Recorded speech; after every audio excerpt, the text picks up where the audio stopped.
জয় গুরু। আজকে আমি একটু ঠাকুরের কথা বলতে চাই। আসলে মোবাইল খুললে এই যে ঠাকুরের নামে কিছু মানুষ এত নিন্দে করে না, আমাদের খুব কষ্ট হয়। এখন আমরা তো কিছু আমাদের বলা বারণ আছে, যেরকম সরাসরি যারা বলছে বলতে দাও, তোমরা দুঃখ পেও না বা কিছু প্রতিবাদ করতে যেও না বলে আমরা কিছু বলতে পারি, বলি না। কিন্তু নিন্দে করা, ছোট থেকে একটা কথা জানি, নিন্দে করতে নেই, নিন্দে করো না। নিন্দে করে ভালো লোকেরা, নিন্দে করে না। তোমরা যারা এই যে ঠাকুরের নামে আমাদের এত এত নিন্দে করছো, তারা কিন্তু নিন্দুক হিসাবে আমাদের কাছে পরিচিত। এখন আমাদের খুব কষ্ট হয়, ঠাকুরের নিন্দে তো শুনতে নেই, আমাদের খুব কষ্ট হয়। তবে কি তোমাদের বলি যে যারা এই যে এইভাবে ঠাকুরের নিন্দে করছো, এতে কিন্তু কিছুই লাভ হচ্ছে না। আখেরে তোমরা নিন্দুক বলে সকলের কাছে চেনা হয়ে যাচ্ছ, যে এরা সব নিন্দে করে, এরা সবাইকে নিন্দে করে। কিন্তু দেখো, যাদের উদ্দেশ্যে তোমাদের এই এত লড়াই, এইভাবে বলছো যে তারা শুনে বুঝি, তোমাদের এই নিন্দে মন্দ শুনে বুঝি আমরা ঠাকুর থেকে সরে যাবো, তা নয়, কখনোই হবে না। যে লোকটা রসগোল্লা খেয়েছে, তাকে যদি তুমি তার ভালোর জন্যই বুঝাতে যাও যে দেখো ভাই, রসগোল্লা কিন্তু নিম পাতার মতো খেতে, খেও না, যে অলরেডি খেয়ে ফেলেছে তাকে কিন্তু আর বোঝানো যাবে না। সে কিন্তু জেনে গেছে রসগোল্লার স্বাদ। তো তোমরা নিজেরা নিজেদের ক্ষতি করছো, এটাই বলা। এই যে এত নিন্দে করছো, তাতে কি কিচ্ছু লাভ হচ্ছে না। যে উদ্দেশ্য করেছো যে আমরা ঠাকুর থেকে সরে যাব, বা যা ঠাকুরের শিষ্য যারা, তারা ঠাকুর থেকে সরে যাবে, আমাদের বোধহয় বিশেষ কিছু তোমরা নিউজ দিচ্ছ, কিছুই না। এই যে 10 কোটি, আজকে 10 কোটি আমাদের গুরু ভাই গুরু বোন আছেন, তারা তারা কি এতই বেকুব? তারা এত বেকুব তোমাদের মনে হয়? তোমাদের এই নিন্দে মন্দ শুনবে? তারা কিচ্ছু জানে না, তারা পড়াশোনা করে না, তারা ঠাকুরের কাছে ঠাকুর সঙ্গ করেনি। তবে একটা কথা বলতে পারি ভাই, দেখো, যারা তোমরা এইসব করছো, তারা একটি কাজ করতে পারো। যাদের সম্বন্ধে বলছো, সব সময় তাদের সম্বন্ধে, তাদের কাছে থেকে তাদের সঙ্গে একটু কাছাকাছি উঠবস করে না, তাদের সম্বন্ধে জেনে তারপর কথাগুলো বলো, বলো না। এতে কিছুই লাভ হচ্ছে না। আমাদের চোখে তোমরা নিন্দুক ছাড়া কিছুই নয়। তোমরা কারোর মঙ্গল করছো না, কারোর ভালো করছো না। সেই কথাটাই বলা উচিত, যে কথাটা অন্যের মঙ্গল হয়। এখন তোমরা তো কারোর মঙ্গল করছো না, মধ্যে থেকে নিজেদের অমঙ্গল করছো। সকলের কাছে বাবার যারা নিন্দে করে, তারা তার বাবার ক্ষতি করে, ছেলে মেয়েরও ক্ষতি করে। কারণ বাবার নাম, বাবা বলবে অমুকের ছেলে এত নিন্দুক। আর ছেলেরা, বাচ্চারা কি হবে? বাচ্চারা হবে তোমার পরের জেনারেশন, এই নিন্দে করাটা শিখে তারা নিন্দে করবে। তোমরা দয়া করে নিন্দে করো না। আমাদের প্রত্যেকটা সৎসঙ্গীর জীবনে আমাদের এত এত কথা আছে না, যে আমাদের হাজার বললেও আমরা বুঝবো না। কথায় আছে, একটা গাছের পাতা বিনা স্বার্থে নড়ে না। প্রত্যেকটা পাতা গাছের নড়ে, তাও সেটা তার কোনো স্বার্থ আছে, সেই জন্য সে গাছের পাতাটা নড়ে। মানে প্রত্যেকটা মানুষ, প্রত্যেকে স্বার্থ থাকে, তাই তারা সে কাজটা করে। কিন্তু আমরা যে ঠাকুর বাড়ি যাই, ইষ্টভৃতি করি, দৌড়ে দৌড়ে এক ডাকে সবাই হাজির, এত বড় বড় উৎসব হয়, এত লোক জড়ো হয়, অনেক কষ্ট হয়। আমাদের কি কষ্ট হয় না? সবার যাওয়া আসা, গরম রোদ চলো, কিন্তু কষ্টটার চেয়েও বড় কিছু পাই, যার জন্য কষ্টটা ছোট হয়ে যায়, যার জন্য তো আমরা যাই। তাহলে সেটা তো তোমাদের একটু জানা দরকার। আর বর্তমান যুগে অনেক সুবিধা হয়েছে ঠাকুরকে জানার, ঠাকুরকে বোঝার। এই ইন্টারনেটে, গুগলের যুগে, যেখানে সব পাওয়া যায়, এ সম্বন্ধে তোমরা একটু ঠাকুরের জীবনী, ঠাকুরকে নিয়ে একটু পড়াশোনা করো। ভাই, এরকম ভাবে ঠাকুরের নামে বলো না, আমাদের খুব কষ্ট হয়, ভীষণ কষ্ট হয়। বলতে পারি না, বলতে ইচ্ছা করে, অনেক কথা বলতে পারি। আমি একাই তোমাদের অনেক কথার জবাব দিতে পারি, যারা নিন্দে করছে। কিন্তু নিন্দে করলে আমাকেও যে তার প্রতিবাদ করতে হয়। ঠাকুর বাড়ি থেকে আমাদের ঠাকুর থাকাকালীনও অনেক নিন্দে করেছেন। ঠাকুর বলেছেন যে ওদের করতে দাও, এরকম অনেক হবে। আর নিন্দে করছে মানে ওরা তো আমার কথাই বলছে। তোমরা নিন্দে করতে গিয়ে কিন্তু তোমরা ঠাকুরের কথাই বলছো। তোমাদের মানে তোমরা জানো না, তোমরা ঠাকুরের ভালোই করছো, আমাদের ভালোই করছো। এতে কিছু মানুষ আছে যারা এইসব নিন্দে শুনে তাদের ঠাকুর সম্বন্ধে আগ্রহ বেড়ে যাবে। তারা তখন লোকের কথায় কান দেয় না, তো তারা শুনবে না তোমার কথা। তারা তখন পড়বে, পড়াশোনা করবে, ঠাকুর বাড়ি যাবে, দেখতে যাবে। দেখে তারা কিন্তু সত্যিটা জেনে আরো বেশি দীক্ষা নেবে, আরো বেশি ঠাকুরের কাছে গিয়ে সবাই পড়বে, সত্যিটা জেনে গেলে। সেই জন্য এগুলো বন্ধ করো, এগুলো দয়া করে বন্ধ করো। এসব আজে বাজে কথা, তোমাদের এইসব নিন্দে বন্ধুতে কারোর কোনো কিছু লাভ হয় না। হয়তো তোমরা কিছু ভিউ পাও, তোমাদের গাদা গাদা লোকে আমরা যারা খারাপ লাগে শুনবো না ভাবি, তাও শুনে ফেলি, এটাতে তোমাদের ভিউ কিছু বেড়ে যায়, এইসব হয়, এছাড়া কিছুই হয়। তবে এগুলো বন্ধ করো, এগুলো বন্ধ করো, এগুলো বন্ধ করলে তোমাদেরই ভালো। আমি আমার নিজেরা সারা জীবন, আমার আজকে অনেক বয়স হয়ে গেল, আমি যদি আমার নিজের কথাগুলোই শুধু বলি না, আমার মতো কোটি কোটি লোক আছে, তাদের প্রতি পদক্ষেপে ঠাকুরের সম্বন্ধে তাদের কথা আছে, তাদের জীবনের কথা আছে, ঠাকুরের দয়া তাদের, যে তারা এত আনন্দ, এত খুশি ঠাকুরকে পেয়ে, জীবনে যে কি পেয়েছি, যে তার প্রতি খুঁজলে পরে আমি ভাবি বোধহয় আমি শুধু আনন্দ থাকি যে ঠাকুর আমাকে এত ভালোবাসে, আমি ঠাকুরের সারা জীবন ঠাকুরের এত দয়া পেয়েছি। কিন্তু তা নয়, আমার মতো এরকম প্রচুর লক্ষ লক্ষ কোটি কোটি লোক সবাই এরকম ঠাকুরের দয়া ভীষণ ভাবে পায়। তোমরাও পাবে। তোমরা ঠাকুরের কাছে আসো, ঠাকুরের সঙ্গে যুক্ত হও, ঠাকুরকে জানার চেষ্টা করো, তোমরাও ভালো থাকবে, তোমরাও ঠাকুরের দয়া পাবে। এবার আমি অনেক কথা বলবো, আমার অনেক কথা বলতে ইচ্ছা করে, অনেক দিন ধরে ভাবি যে ঠাকুরের কথাগুলো, এটা নিচে অনেক দিন ধরে ভাবি কি ঠাকুরের কথা বলবো। ঠাকুরের আমার অনেক কথা আছে, আমার মা বলে তো নিজের কথা সারা, আমি অনেক অনেক ভাবে অনেক অসুবিধার থেকে কিভাবে বারবার বেঁচেছি, কত বড় বড় ভয়ঙ্কর ভয়ঙ্কর প্রবলেম থেকে আমি বেঁচে বেঁচে এই পর্যন্ত আছি। আমি নিজে মনে মনে ভাবি, নিজের হিসাব করি যে বন্ধু যারা আমাদের ছোট থেকে, তো আমাদের স্কুল কলেজ ইউনিভার্সিটিতে বন্ধু তো অনেক হয়েছে, তারা কিন্তু কিছু লেনদেন সম্পর্ক থেকে যায় বন্ধুত্ব। আমি তোকে ভালোবাসি, ও তাই আমাকে ভালোবাসে, আমি ওকে অসুবিধায় দেখি, তাই ও আমাকে অসুবিধায় দেখে, এ কেমন জানি একটা করি তাই করে, এরকম ধরনের একটা সম্পর্ক থাকে। এবং যত বড় হওয়া যায়, এই করি বলে করে, আমি করি, ও করে বলে আমি করি, ও করে আমি করি, আমি করি তাই ও করে, এই যে সম্পর্কগুলো আস্তে আস্তে যত বড় হয় কমতে থাকে, বন্ধুর সংখ্যাও কমতে থাকে। ছোটবেলায় থাকে না তো, ছোটবেলায় ও আমাকে ডাকে, আমি ওকে ডাকি, ও আমার সঙ্গে খেলে, আমি ওর সঙ্গে খেলি, ও খেলে আমাকে দেয়, আমি খেলে ওকে দিই, এইভাবে ভাবে ভাবে চলে, অনেক বন্ধু থাকে। যত বড় হয় নিজের জগৎটা, অন্য কাজের যখন ব্যস্ত হই, বন্ধু কমতে থাকে। কিন্তু ঠাকুরের সঙ্গে তো সেসব নেই।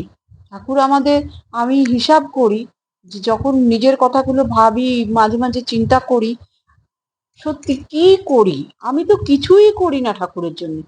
সামান্য একটু ইষ্টভৃতি করি, একটু নাম ধ্যান করি, ঠাকুরের কথা বলি, ঠাকুর যেভাবে বলেছে সেভাবে চলি, তাতে ঠাকুর আমাকে এত ভালোবাসে। আর এই যে ঋত্বিক দাদাদের দেখি, যারা ঠাকুর বাড়ি যাওয়া আসা করে প্রতিনিয়ত, তারা চাকরি করে বা এসে সঙ্গে সঙ্গে তারা ঠাকুরের কাজে বেরিয়ে গেল বিভিন্ন, তারা না জানে ঠাকুরের কাজ কত করে। আমি মাঝে মাঝে হিসাব করি, আমি তো কিছুই করি না, ঠাকুর তুমি আমাকে এত ভালোবাসো, আমি বলতে পারবো না। আমার জীবনের যদি সব কথা বলি না, আমি নিজেই অবাক হয়ে যাই যে ঠাকুর আমাকে এত ভালোবাসে। কত জন্ম না জানি, কত জন্ম সাধনা করেছিলাম বলে জন্মেই আমরা ঠাকুর পেয়েছিলাম। আমার যখন 6 মাস বয়স, তখন আমাকে ঠাকুর বাড়ি নিয়ে গেছিল আমার মা, কোলে করে। 5 মাস বয়স, তখন আমাকে কোলে করে ঠাকুর বাড়ি নিয়ে গেছিল। আমি শুধু একটাই কথা ভাবি, যারা বয়সে পেয়েছে, পরে আগে পেয়েছে, এখনো পায়নি, ঠাকুর ধরেনি, তাদের কথা আমি বলি, তারা ঠাকুরের কাছে এসে দেখো, ঠাকুরের কাছে এসে দেখো। আমাদের কোনো স্বার্থ নেই, আমরা যে ঠাকুরের কথা বলি, ঠাকুর যার জন্য আমাদের, তোমরা একটু খোঁজ খবর নিয়ে দেখো তো আমাদের তার জন্য কি দেওয়া হয়। আমরা যে সবার কাছে জনে জনে যাকে পারি তাকে ঠাকুরের কথা বলি, কেন বলি? তার কারণ আমি ভালো আছি, তুমি ভালো থাকো। এর চেয়ে ভালো থাকার জায়গা, আর বর্তমানে যা পরিস্থিতির মধ্যে দিয়ে আমরা চলছি, এর থেকে ভালো জায়গা আর কোথাও নেই। সে যে যতই বলুক, এর থেকে ভালো জায়গা পৃথিবীতে আর কোথাও নেই ভালো থাকা। ঠাকুরের কাছে গিয়ে ঠাকুরের কথা মতো চলে উঠে বসে যে ভালো থাকা যায়। ঠাকুর আমাদের বলেননি যে আমার মাথায় গাদা গাদা ফুল দাও, বেলপাতা দাও। আমরা ফুল দিই, ফুল গাদা, ফুল বেলপাতা দিয়ে পুজো করি না, গাদা দুধ ঢালি না, গাদা ফলমূল দিয়ে ভরিয়ে রাখি না ঠাকুরকে। আমরা ঠাকুরকে পরিষ্কার করে রাখি, যেটা সদাচারের যে নিয়ম। ভালো থাকা, সুস্থ থাকা, ভালো থাকা যায় কিভাবে, সুস্থভাবে ভালোভাবে থাকা যায়, মনটা ভালো রাখা যায়, এইসব ঠাকুর যেভাবে বলেছেন, ঠাকুর নিজে থেকেছেন। ঠাকুর যদি 100 ভাগ থেকেছেন, আমরা যদি তার 1 ভাগ 2 ভাগও থাকি, তাও লোকের কাছে রাজা হয়ে থাকতে পারবো, সবার কাছে রাজা হয়ে থাকা যাবে। ঠাকুরকে আমরা পরিষ্কার পরিচ্ছন্ন গুছিয়ে রাখি, মনে করি ঠাকুর আমাদের সঙ্গে আছেন। যেভাবে ঠাকুরকে গাদা ফুল বেলপাতা দিয়ে ভরিয়ে ভরাইও না, আর আজকে এই লাগবে, কাল ওই লাগবে, এইসব আমাদের কিছু লাগে না। আমরা ঠাকুরের ইষ্টভৃতি নিয়ম মাফিক করি, যেরকম ঠাকুর বলেছেন টাইমলি করি, প্রার্থনা করি, আর এই নাম ধ্যান করি যেটুকু, যখন যেরকম সময় পাই। নাম করবার জন্য তো কোনো বসতে হয় না, সব সময় উঠতে বসতে চলতে ফিরতে সর্বত্র নাম করা যায়। আর ধ্যান করার জন্য পার্টিকুলার একটুখানি টাইম করে বসতে হচ্ছে, না হয় বসলাম। সে তো সবাই একটুখানি ঠাকুর যে ভালোবাসে, যাকে ভালোবাসি, তার জন্য তো একটু সময় দেওয়াই যেতে পারে। যাই হোক, এবার আমি আমার একটা অনেক ঘটনা আছে, তার মধ্যে একটা ছোট ঘটনা আজকে বলি। তখন আমি ক্লাস 7-এ পড়ি। আমার ঘটনাগুলো বললে না আমি বুঝতে পারি না যে এই ঘটনাগুলো আমি যদি না বলি সবাই জানতে পারবে না। সেই জন্যই বলতেই আমার মা বলে, তুই তোর সব ঘটনাগুলো এখন তো সুবিধা হয়েছে, ইউটিউবে বলে বলে রাখ। তো ঠিক আছে, আমি সেই পরপর গুলো চেষ্টা করব একটা একটা করে সব ঘটনা ইউটিউবে জানাতে। আমার প্রথম একটা ঘটনা ছোটবেলায়, অনেক ছোটবেলায়, তখন বোধহয় 5 মাস। সেটা তো আমার কৃতিত্ব কিছু না, সেটা 7 মাস। আমার তখন 7 মাস, আমার বেবি কলেরা হয়েছিল। তো তখন তো আমি খুব ছোট, আর আমার উপরে দাদাও আমার চেয়ে একটু বড়। মার তখন কতটুকু, খুবই কম বয়স। তো ওই আমার হঠাৎ ওরকম চোখ মুখ ফুলেও যাচ্ছে, তখন আর মনে হয় যে না আর বাঁচবো না, এরকম একটা পরিস্থিতি হয়েছিল। তো তখন তো বাবা ডিউটি থেকে এসেছে, ভিসিপ ডিউটি, বাবা এসে রাত 10টার সময় ঠাকুরের কাছে আমাকে কোলে নিয়ে এসে, এই ঘটনাগুলো যদিও বাবার ডায়েরিতে লেখা আছে, আমি পড়ে দেখেছি বলে জানি, বাবার মুখ থেকেও শুনেছি। বাবা ঠাকুরের কাছে বসে ঠাকুরকে বলেছেন, ঠাকুর যদি অপরাধ করে থাকে তো আমরাই করেছি, আমাদের কোনো অপরাধ আছে, এইটুকু শিশুর কি অপরাধ আছে, বলে কোলে নিয়ে বসে ঠাকুরের নাম শুরু করেছিল। এবং আমি যখন কাঁদতে শুরু করেছি, তখন বাবা ঠাকুর প্রণাম করে দেখলেন আমি পুরো সুস্থ ভালো আছি। এটা হচ্ছে আমার প্রথম কথা। এটা এটা তখন আমি তো বেঁচে গেছি, তখন আমি বেঁচে গেলাম, ঠাকুর আমাকে বাঁচিয়ে দিলেন, এটা ঘটনা। এবার আমার বড় হওয়ার পর ক্লাস 7-এ পড়ি তখন আমি। তো আমার এরকম পেটে ব্যথা খুব। তো ডাক্তারের কাছে বাবা নিয়ে গেল, নেওয়ার পরে বললো যে অ্যাপেন্ডিসাইটিস অপারেশন করতে হবে, এবং বিকালেই অপারেশন করতে হবে, মানে একদম লাস্ট অবস্থা। যাই হোক, বিকালবেলা যথারীতি অপারেশন হলো। আর ক্লাস 7-এ পড়ি, তখন বোধহয় আমার কত বছর, 13 বছর না 14 বছর বয়স, 13 বছর, 13 বছর বয়স। তো আমি ওই যে ডাক্তারবাবু অপারেশন করেছিলেন তার আমি সবচেয়ে ছোট পেশেন্ট ছিলাম। আর ঠাকুরের একটা লকেট আমার গলায় পরানো থাকতো। তো আমি, ডাক্তারবাবু যখন বলেছে নার্সদের যে সব যেরকম নিয়ম অপারেশনের সব খুলে রাখতে হবে, তো আমি খুলতে দেবো না, আমি বললাম না, ঠাকুর আমার সঙ্গে থাকে সবসময়। বললো না, অপারেশন করে ডাক্তারবাবু আমাকে বললেন যে অপারেশন করে যখন আসবে তখন আমি নিজে ঠিক মতো এটা বলবো, এটা পরিয়ে দিতে। ঠিক আছে, রাজি হলাম। যাই হোক, এবার অপারেশন হলো। অপারেশন হওয়ার পরে অপারেশনটা, দুটো অপারেশন হয়েছিল, দিয়ে অপারেশন হলো, আমি ভালোর দিকে ভালো হয়ে গেছি। আমরা তো জন্ম থেকে নিরামিষ খাই, তাই জন্যে আমাদের খাবার, হসপিটালে ভর্তি ছিলাম, মা দৈনিক খাবার আমার নিয়ে আসতো, এসে আমার খেতাম, তারপরে আমি খাওয়ার পর মা চলে যেত। তো সেদিনও যথারীতি আহ, এরকম খাবার টাইম 12টা 1টার সময় মা খাবার নিয়ে এসছে, আমি খাচ্ছি। আর ডাক্তারবাবু প্রতিদিন রাউন্ডে আসতেন সকালবেলা 10টার সময় রাউন্ডে এসে, আসার সময় আমি যেহেতু ছোট ছিলাম আমাকে দেখতেন, আবার যাওয়ার সময় আমাকে দেখে ডাক্তারবাবু চলে যেতেন। সেই দিন ডাক্তারবাবুর কি মনে হয়েছে, আমি যখন খাচ্ছি ডাক্তারবাবু এসে আমার কাছে দাঁড়িয়ে আছেন, ওই সময় কোনোদিন আসেন না। দেখি তুই কি খাচ্ছিস। যেহেতু নিরামিষ খেতাম, দেখতে হয়তো ভাবতেন যে বড় অপারেশন, খাওয়া দাওয়া, এই জন্য যাই হোক কোনো কারণে হবে, ডাক্তারবাবু এসে আমার কাছে দাঁড়িয়ে দাঁড়িয়ে আছেন, আমি খাচ্ছি, ডাক্তারবাবু দাঁড়িয়ে আছেন। হঠাৎ একজন নার্স একটা ইঞ্জেকশন দেবে বলে সিরিঞ্জে ওষুধ ভরে নিয়ে চলে এসে বলছেন যে ইঞ্জেকশন দেবো। আমি তো, আমার তো এত ইঞ্জেকশন নিয়েছি যে বলার সঙ্গে সঙ্গে হাত বাড়িয়ে দিই, আমার কোনো বোধবাসী ছিল না যে কিছু বলবো, যা বলেছে খাচ্ছি, হাতটা বাড়িয়ে দিয়েছি দেবে। ডাক্তারবাবু জিজ্ঞেস করলেন নার্সকে, কার ইঞ্জেকশন? বলছে ওর, এই পেশেন্টের তন্দ্রার ইঞ্জেকশন। বলছে না, ওর তো এখন কোনো ইঞ্জেকশন নাই। নার্স বলছেন আছে, খাতায় ওরই নাম আছে, ওর ইঞ্জেকশন। ডাক্তারবাবু বলছেন না, নার্স বলছেন হ্যাঁ। ডাক্তার বলছেন না, আপনি যান, খাতা চেক করুন, ওর ইঞ্জেকশন নাই এখন, আপনি যান খাতাটা চেক করে আসুন। তো নার্স দিদি চলে গেলেন, গিয়ে খাতা চেক করে এসে খানিকক্ষণ পরে এসে বলছেন, ডাক্তারবাবু সরি, ওর তো এখন ইঞ্জেকশন নেই। এইটা ওই যে আমার আমার ঠিক পায়ের কাছে একটা বেড আর একজনের ছিল, একজন বয়স্ক বুড়ো মতো মানুষ, ওনার।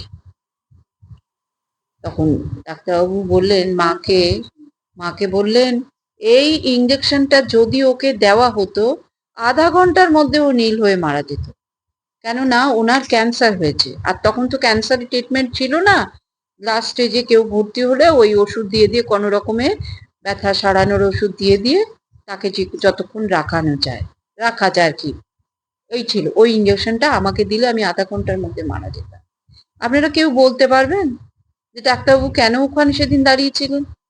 আমার এই ঘটনাগুলো যদি আমি বলি পর পর, তাহলে বুঝতে পারবেন যে আমি শুধু নয়, এই কোটি কোটি মানুষের প্রত্যেকের সারা জীবনের বেঁচে থাকার কত ঘটনা সারা জীবন আমাদের আছে, আমাদের বেঁচে থাকা, আমরা কি করে তার দয়ায় এইখান অব্দি টিকে আছি বা চলবো। আপনারা তো এগুলো বুঝবেন না, কেননা যতক্ষণ না নিজের রসগোল্লা খাওয়া যায়, আমি যতই ঢাকঢোল পিটিয়ে বলি না কেন, যতক্ষণ না রসগোল্লা খাওয়া যায় ততক্ষণ কিন্তু বোঝা যায় না রসগোল্লাটা খেতে কত ভালো। বাইরে থেকে অনেক কিছু বলে দিলাম, আপনারা একরকম কল্পনা করলে হবে না। এটা যতক্ষণ খাওয়া না হবে ততক্ষণ যেমন বোঝা যাবে না, যতক্ষণ ঠাকুর না ধরে চলা যাবে ততক্ষণ বোঝা যাবে না যে এরা কি পায়, কিসের জন্য এরা এরকম। এত বলি এত করি, তাও কেউ ঠাকুর থেকে সরে না। আপনারা দেখবেন তো খোঁজ নিয়ে, আপনাদের এই কথায় কজন ঠাকুরকে ধরে ঠাকুরের সঙ্গ করে ঠাকুর ছেড়ে দিয়েছে? নেই, কেউ নেই। ওই আছে, কিরকম হয়, ছাড়তে পারে কারা ছাড়তে পারে? ওই যেমন স্কুলে ভর্তি হলেই তাকে ছাত্র বলে না, যতক্ষণ না সে গুরুর কথা শুনবে ততক্ষণ যেমন স্কুলে ভর্তি হয়ে কোনো লাভ নেই, সে তো কিছুই শিখলো না, স্কুলে ভর্তিটিই হয়েছিল। ওই রকম ধরনের যারা হয়তো ঠাকুর ধরেছেন কিন্তু তারা কিছু ঠাকুরকে উপলব্ধি করেননি, কিছু করেননি, না করে তো পাওয়া যায় না, করাই পাওয়ার জন্য নেই, করতে হবে, করে পেতে হবে। তাহলে এবার করেনি যারা, তারা কি করে পাবে? তারা হয়তো আপনাদের কথায় কিছু ভরকে টরকে যেতেও পারে বা ভাবতে পারে হ্যাঁ দাদা ঠিকই বলেছেন, কিন্তু যারা ঠাকুরকে ধরেছে, ঠাকুরের কথায় চলেছে, তাদের কিন্তু কিছুই করতে পারবেন না। মধ্যে থেকে আপনারা আপনাদের নিজেদের সর্বনাশ করছেন, নিজেদেরকে বাজারে। আপনারা যে একটা নিন্দে করতে ভালোবাসেন, আপনাদের ওইটাই কাজ। ভালো লোকেরা কোনোদিনও নিন্দে করে না, যে ভালো সে হাজার খারাপ দেখলেও তারা কিন্তু ঢাকঢোল পিটিয়ে নিন্দে করতে যায় না, তারা সরে পড়ে। ভালো না লাগলে সরে পড়ে, ঠিক আছে, ভালো লাগছে না সরে যান, নিন্দে কেন করতে হবে? আমরা তো করি না কারণ নিন্দে, আমরা কোনোদিন কারণ নিন্দে করি না। আমরা কি জানি না? আমরা কি দেখি না? আমরা কি বর্তমান জগতের মানুষ নই? আমরা সব দেখি, সব জানি, কিন্তু আমরা করি না। কেননা এটা করতে নেই, নিন্দে করতে নেই। ঠিক আছে, আজকের মতো কথা হলো অনেক, আরো অনেক কথা বলবার আমার, এরকম আমার এই শুধু একটি ঘটনা নয়, আমার আজ এই বয়স পর্যন্ত আমার জীবনের বেঁচে থাকার অনেক ঘটনা আছে, সেটা নিজেই চিন্তা করে কুল পাই না। গল্প কথাগুলো যে ঠাকুর আমি কি করি, ঠাকুর তোমাকে আমি কি দিয়েছি যে তুমি আমাকে এত ভালোবাসো? অনেক তো করলাম সারা জীবন, সবার জন্য করেছি, বাবা মা ভাই বোন বন্ধু, আমি কোথাও করতে বাকি রাখিনি। আমি ভালোবাসা সবার কাছে খুব অনেক পেয়েছি, সবাই আমাকে খুব ভালোবাসে, স্কুলে কলেজে ইউনিভার্সিটিতে বন্ধুরা, প্রফেসররা সবার কাছে পেয়েছি, কিন্তু ঠাকুর তোমার ভালোবাসা যে কি তা কি বলবো। সে যে বুঝেছে সেই জানে। জয় গুরু। আজকের মতো রাখলাম। জয় গুরু।